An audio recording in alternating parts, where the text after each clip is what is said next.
এই যে সাজানো নির্বাচন, এটাকে যেভাবেই হোক থামাতে হবে। অন্তর্বর্তীকালীন সরকার কোনো অবস্থাতেই কোনো আইনেই নাই নির্বাচন পরিচালনা করে। আওয়ামী লীগকে বাদ দিয়ে কোনো নির্বাচন হবে না। 12ই ফেব্রুয়ারির জাতীয় সংসদ নির্বাচন অন্তত 90 দিনের জন্য স্থগিত করা হয়েছে। এই ঘোষণাকে ঘিরেই দেশের রাজনৈতিক অঙ্গনে শুরু হয়েছে নতুন বিতর্ক। দেশের বাতাসে যখন নতুন করে নির্বাচনী প্রচারণার ভিন্ন এক আবহ বইছে, ঠিক সেই মুহূর্তেই জনমনে উঠে আসছে একের পর এক গুরুতর প্রশ্ন। এই নির্বাচন কি সত্যি অবাধ, নিরপেক্ষ ও অংশগ্রহণমূলক, নাকি এটি আগেই নির্ধারিত কোনো রাজনৈতিক নকশার অংশ? 12ই ফেব্রুয়ারিকে সামনে রেখে ঘোষিত সংসদ নির্বাচন এবং একই দিনে গণভোট আয়োজনের সিদ্ধান্ত রাজনৈতিক অঙ্গনে সৃষ্টি করেছে তীব্র প্রতিক্রিয়া। আইনজীবী, রাজনৈতিক বিশ্লেষক ও নাগরিক সমাজের প্রশ্ন, এই প্রক্রিয়া আদৌ সংবিধান সম্মত কিনা? আইন বিশেষজ্ঞদের মতে, অন্তর্বর্তীকালীন সরকারের অধীনে নির্বাচন পরিচালনার কোনো সুস্পষ্ট সাংবিধানিক ভিত্তি নেই। সংবিধানের কোথাও উল্লেখ নেই যে এ ধরনের সরকার জাতীয় নির্বাচন কিংবা গণভোট আয়োজন করতে পারে। আইনজীবীদের বক্তব্য, অন্তর্বর্তীকালীন সরকার কোনো অবস্থাতেই কোনো আইনের আওতায় নির্বাচন পরিচালনার ক্ষমতা রাখে না।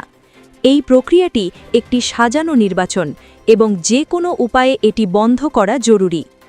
এই প্রেক্ষাপটে 12ই ফেব্রুয়ারির নির্বাচনের বৈধতা চ্যালেঞ্জ করে হাইকোর্টের রিট দায়ের করা হয়েছে।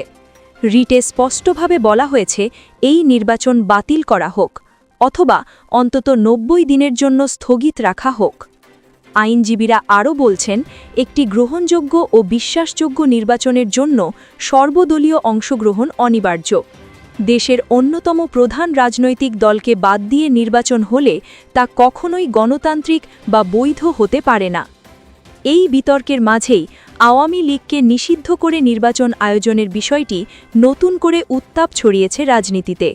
এর আগে জামায়াতে ইসলামীর পক্ষ থেকে আওয়ামী লীগকে নিষিদ্ধ করার দাবিতে হাইকোর্টে রিট দায়ের করা হয়। তবে সে সময় অ্যাটর্নি জেনারেল আদালতে দাঁড়িয়ে বলেন, কোনো রাজনৈতিক আদর্শকে নিশ্চিহ্ন করার অধিকার কারও নেই। আওয়ামী লীগে যেমন অপরাধী আছে, তেমনি আদর্শিক কর্মীও রয়েছে।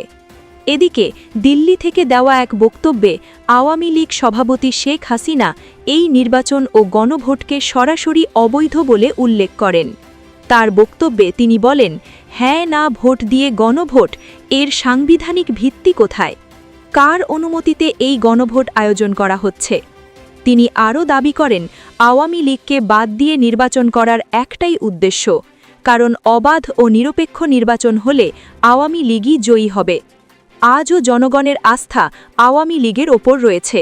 শেখ হাসিনার অভিযোগ, আওয়ামী লীগের বিরুদ্ধে দেশে ও বিদেশে পরিকল্পিত অপপ্রচার চালানো হচ্ছে, মিথ্যা মামলা দিয়ে নেতাকর্মীদের হয়রানি করা হচ্ছে এবং সারা দেশে ভয়ের পরিবেশ তৈরি করা হয়েছে। তার ভাষায়, আমরা নির্বাচন বর্জন করি না, আমরা নির্বাচনে অংশ নিতে চাই, কিন্তু যদি ব্যালটে নৌকা না থাকে তাহলে সেই নির্বাচনে আওয়ামী লীগের কেউ ভোট দেবে না। রাজনৈতিক বিশ্লেষকদের মতে, জুলাইয়ের তথাকথিত গণ অভ্যুত্থানের পর যে সংস্কারের আশ্বাস দেওয়া হয়েছিল, বাস্তবে তার প্রতিফলন দেখা যায়নি। বরং দেশ দেখেছে খুন, গুম, রাজনৈতিক প্রতিহিংসা, প্রশাসনিক অচলাবস্থা এবং সাধারণ মানুষের চরম নিরাপত্তাহীনতা।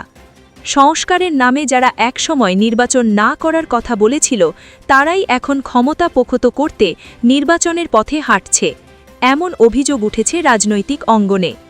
আইনজীবীদের মতে, একই দিনে নির্বাচন ও গণভোটের সিদ্ধান্ত কোনো স্বাভাবিক প্রশাসনিক পদক্ষেপ নয়, বরং এটি একটি সুপরিকল্পিত রাজনৈতিক কৌশল, যার ফলে ধীরে ধীরে রাষ্ট্রের সার্বভৌমত্ব প্রশ্নের মুখে পড়ছে।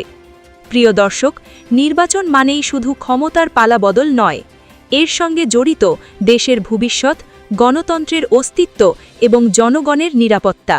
এই নির্বাচনের বৈধতা ও গ্রহণযোগ্যতা নিয়ে সচেতন হওয়া আমাদের সবার দায়িত্ব।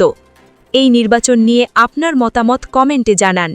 নির্বাচন সংক্রান্ত সর্বশেষ আপডেট পেতে সাবস্ক্রাইব করুন আমাদের চ্যানেলটি।